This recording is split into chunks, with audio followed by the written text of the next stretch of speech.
है, अब हमें खाना इंट्रोड्यूस करना है। एक ही बार हम कहेंगे कि इतने बच्चे, इस बच्चे को आधा कटोरी खाना खिलाओ, खिला पाएगी माँ? तो हमें स्टार्ट क्या करना है, थोड़े अमाउंट से स्टार्ट करना है और 8 महीना तक होते होते बच्चा कम से कम आधा कटोरी वो खाना, और जो नॉर्मल कटोरी का साइज 250 ml 200 से 250 ml का होता है, उसका आधा कटोरी माँ को बताना है कि ये आपको बच्चे को खिलाना है।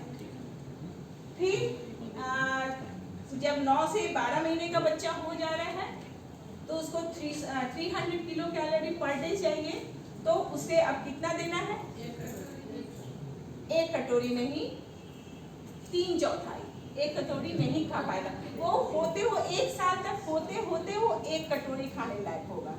लेकिन जब 8 से 10 महीना का बच्चा हो जाता तो 3/4 उसको खा पाएगा, उससे ज्यादा वो नहीं खा पाएगा। हर खाने के साथ साथ स्तनपान जारी रखना है। खाना जो खिलाना है, कितनी बार आप खिलाएंगे, इतना तो बता दिए, आधा कटोरी खिलाएं, अब कितनी बार खिलाएंगे, 3 से 4 स्तनपान के साथ साथ 2 से 3 बार 8 महीने तक। लेकिन जब बच्चा 8 महीने से ऊपर हो जाता है तो 3 बार खाना, बड़ा खाना और 2 छोटा स्नैक्स।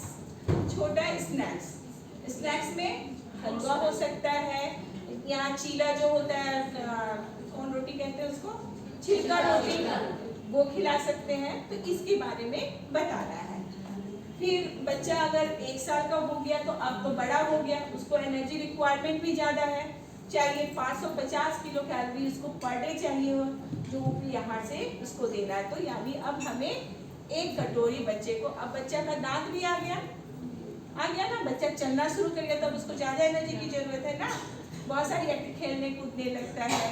तो इस समय तब अब बच्चा क्या करेगा, अपने दांत से चबा सकता है। तो पहले हमें मसला हुआ देना है 8 महीने तक।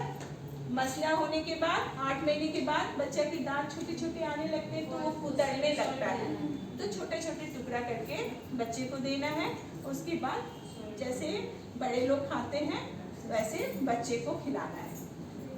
अब खाना जो खिलाना, उसकी कंसिस्टेंसी कितनी होनी चाहिए, एकदम गाढ़ा होगा तो बच्चा नहीं खा पाएगा।